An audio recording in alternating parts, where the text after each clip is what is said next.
Shalom. First and foremost, I'd like to give all praises and glory and honor to Yahweh, Bahashem, Yahweh Shai, Bahashem, Wakarkadash. Double honors to the elders for preaching this word truthfully and sincerely. And shalom to the Akim, scattered to the four corners of the globe, preaching this word truthfully and sincerely. And I say shalom to you Akim out there. And this is a sit-down lesson that I want to bring out.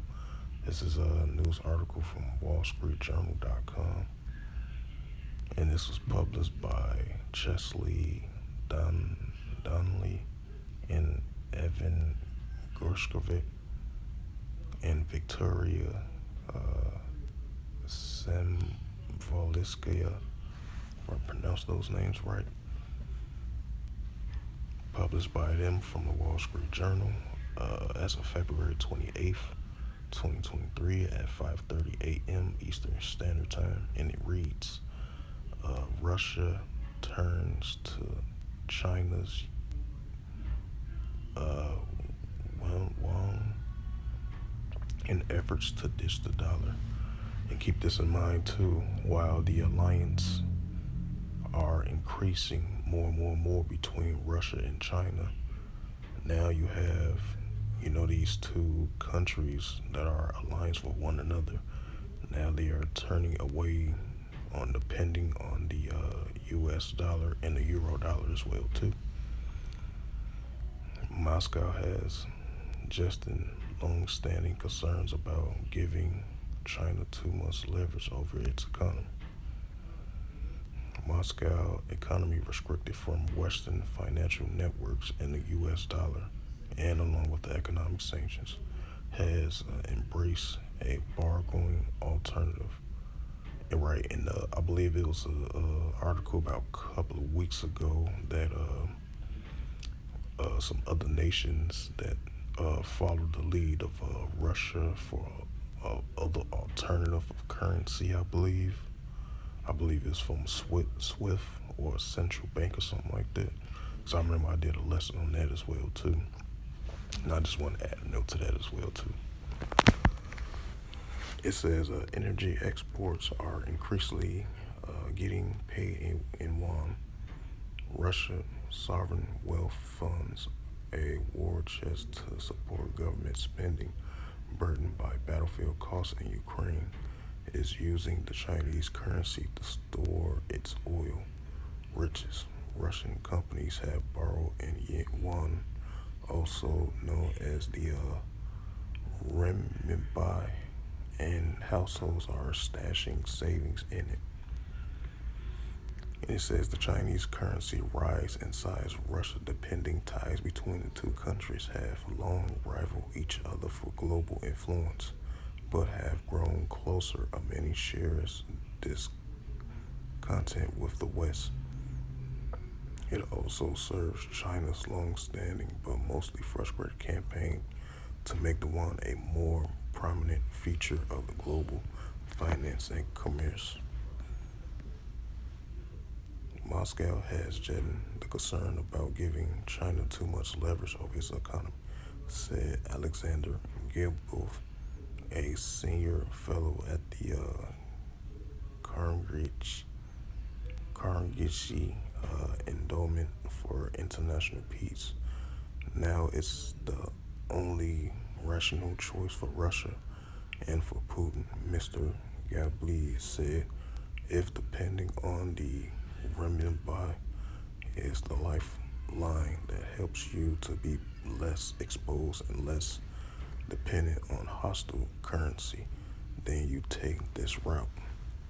The spokesperson for the Russian Minister of Finance says that the yuan is taking an increasing and important role in the sovereign wealth fund, which doubles the share of yuan it can hold up to 60% in December.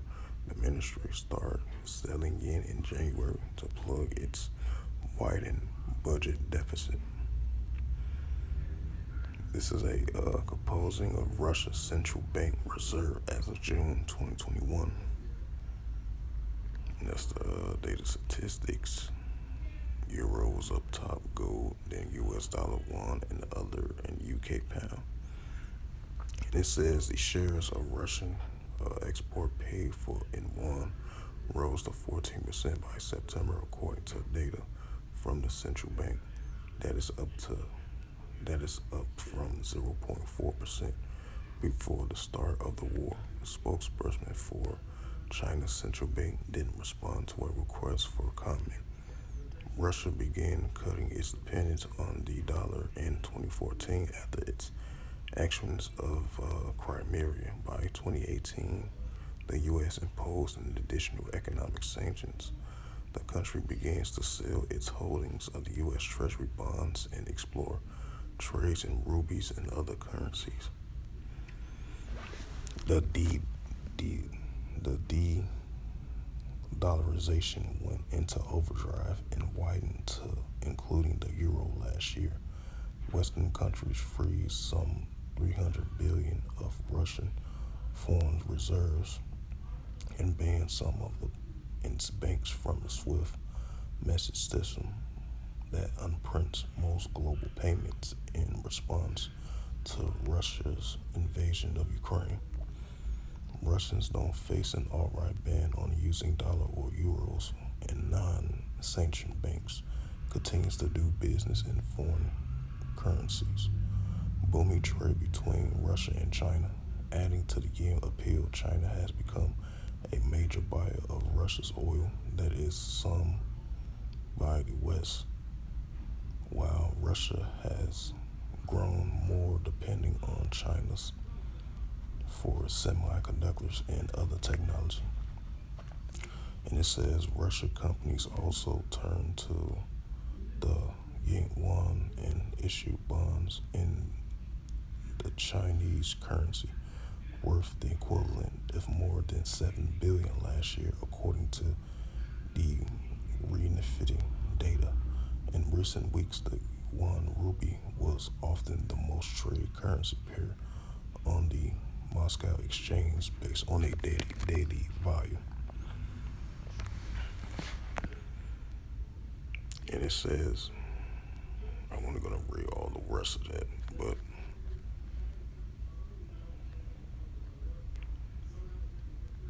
I'm going to rest. Yeah, like I mentioned again, I want to read all the rest of that. But, as I'm reading through that article right there, what I read just now, so that shows you more increasing signs, more and more, that Russia and China and other countries following the lead as well too, are turning away from the euro dollar and the American dollar as well too. Because, Russia made a statement, I believe it was like a week and a half ago, close to 2 weeks, saying that the United States is not a top global reserve currency to be dependent on no more. So that shows you a sign we're getting closer and closer to the paper dollar is going to be a thing of the past, especially here in the United States and around the world as well too. So we're starting to see more and more signs of that, as we entering in a full digital currency society. The paper dollar is going to be a thing of the past, and we're going to be living in payments going to be as digital currency or rubies and silver or gold, for an example. So that's what we are approaching to, getting close to. We're seeing more signs of that as you see around the world of the American dollar, of used to being a top reserve of digital of money currency by the greenback dollar. It's not being highly valued no more like how it used to.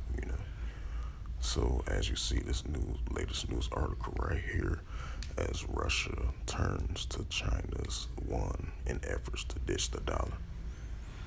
So with that, hopefully this sit-down lesson was edifying.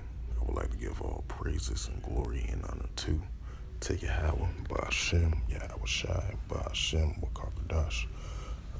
Double honors to the elders for preaching this word truthfully and sincerely. And shalom to the Akim, scattered through the four corners of the globe, preaching the word truthfully and sincerely as well too. And until next time, I will say shalom.